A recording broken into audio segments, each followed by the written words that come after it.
តោះបងមកមើលម៉ូតូ Scoopy ស៊េរីថ្មីបន្តិចតែម៉ូតូនេះគឺលាន់សលេងអត់សូវស្ងាត់ទេអញ្ចឹងយើងដោះមើលជាក់ស្ដែងឃើញថាចានឃ្លីហើយនឹងចានស្លាប់កង្ហាលហើយនឹងបដាងស្បែកដែលមានបញ្ហាខូចអញ្ចឹងធ្វើឲ្យម៉ូតូ Scoopy ស៊េរីថ្មីមួយនេះជិះទៅវាអត់ស្ងាត់ទេហើយម៉ូតូ Scoopy នេះគឺ delivery អញ្ចឹងរត់ច្រើនបាទរត់ច្រើនហើយ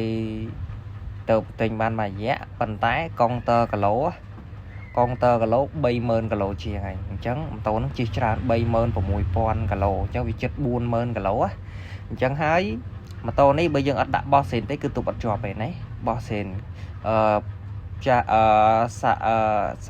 បដាងស្បែកយើងមានការបញ្ចុះតម្លៃចន្លោះពី5ទៅ10ដុល្លារបដាងស្បែកសេនធានា3ខែហើយចានដាក់ឃ្លីចានស្លាប់កង្ហាលក៏យើងមានការបញ្ចុះតម្លៃដែរអញ្ចឹងបណ្ដាងស្បែកតម្លៃស្មើនឹងកាហ្វេតែ3កែវឯណាហើយចានដាក់ឃ្លីក៏តម្លៃស្មើនឹងកាហ្វេតែ2កែវឯងយើងមានការបញ្ចុះតម្លៃរួចស្រេចហើយចានឃ្លីតម្លៃបញ្ចុះតម្លៃបាន4ទៅ5ដុល្លារស្លាប់កង្ហាលក៏បញ្ចុះតម្លៃបាន4ទៅ5ដុល្លារដូចគ្នាអញ្ចឹងតម្លៃ promotion ខ្ញុំនៅមានដាក់ឲ្យចំនួនមានកំណត់អាចតាក់ទងមកខាងខ្ញុំបានអញ្ចឹងសម្រាប់បងចង់ទទួលសេវាកម្មដូរប្រេងផ្សិនប្រេងកាឡេ free លាងប្លុកកាតែខាងសាពានដោយម៉ូតូហ្នឹងអាចតាក់ទងមកខាងខ្ញុំបានណាគឺខ្ញុំមានការ free លាងសម្បត្តិដាក់ខ្លាញ់កោដៃបោះសេនឲ្យមកស្អាតណាហើយសម្រាប់បងចង់បានសេន FCC ឈុតចានឃ្លីឈុតស្បែកត្រឡោកយើងមានការបញ្ចុះតម្លៃ 50% ទាំងឈុតកាត់មុខទាំងឈុតកាត់ក្រោយអាហ្នឹងសេន FCC ហើយមួយទៀតសម្រាប់បងចង់បានគ្រឿងសេន original ចេញពីក្រុមហ៊ុន Honda មានដូចគ្នាបញ្ចុះតម្លៃ30 40ដល់ 50% ធានារយៈពេល3ខែដូចគ្នាដែរណាអញ្ចឹងមានតាមតម្រើសចម្រើសបងប្អូនបងទីតាំងរបស់ខ្ញុំស្រួលហើយណាអានេះគឺជាស្តុកភ្នំពេញថ្មីទៅត្រង់ចេះ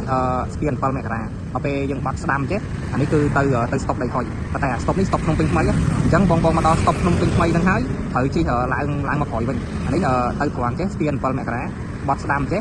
ស្តុកដីហុយអញ្ចឹងបងត្រូវជិះមកនេះវិញជិះមកហ្នឹងវិញជិះមកនឹងវិញគឺផ្លូវទៅរោបងមូកម្មកោផ្លូវទៅរោបងមូកម្មកោអញ្ចឹងជិះតាមផ្លូវនឹងត្រង់រហូតទៅនឹងពេញទីតាំងរបស់ខ្ញុំអញ្ចឹងបងជិះត្រង់ទៅរហូតទីតាំងរបស់ខ្ញុំនៅលើផ្លូវធំនៅលើផ្លូវ598ហ្នឹងគឺអត់បាត់ទៅណាទេនៅលើផ្លូវធំតែម្ដងណានៅលើផ្លូវភ្លោះផ្លូវកណ្ដាលណាណាអញ្ចឹងបងជិះមកត្រង់រហូតមកណាជិះមកត្រង់រហូតហើយបងនឹងឃើញម៉ាតឡាក់គីនៅខាងស្ដាំដៃនេះជាប្រភេទម៉ាតឡាក់គីនៅខាងស្ដាំដៃហ្នឹងអញ្ចឹងជិះហួសម៉ាតឡាក់គីហ្នឹងទៀតជិះហួសម៉ាតឡាក់គីហ្នឹងហើយជិះមកមុខទៀតមកអត់តដល់ទេបងនឹងឃើញធនាគារហាក់ថានៅខាងស្ដាំដៃមួយទៀតណាអានឹងធនាគារហាក់ថាអញ្ចឹងផ្លូវហ្នឹងគឺត្រូវ 100% ហើយអញ្ចឹងបងជិះត្រង់មកទៀតជិះតែបន្តិចទៀតដល់ហើយជិះត្រង់មកទៀតរហូតមកបន្ទាប់មកនៅខាងស្ដាំដៃហ្នឹងបងនឹងឃើញកន្លែងដូរកង់ឡាន2ណានេះកន្លែងដូរកង់ឡាន2តូបជាប់គ្នាហ្នឹងហើយហួសកន្លែងដូរកង់ឡានហ្នឹងប្រហែលជា3 4ផ្ទះដល់ហើយនេះទីតាំងហាងរបស់ខ្ញុំណាហើយនៅទីតាំងហាងរបស់ខ្ញុំបងមើលផ្លែទៅអាហ្នឹងបានទីតាំងហាងរបស់ខ្ញុំចំ 100% ហើយបងមើលនៅខាងមុខផ្ទះណានៅខាងមុខផ្ទះគឺប្រភេទរូបភាពរូបរាងបែបហ្នឹងគឺរូបភាពហាងខ្ញុំ 100% ណាអញ្ចឹងបងអាចមើលតាមនឹងបានណានៅក្នុងទូនមុខខ្ញុំនេះកន្លែងគេដូរកញ្ចក់ឡានហើយកន្លែងនេះកន្លែង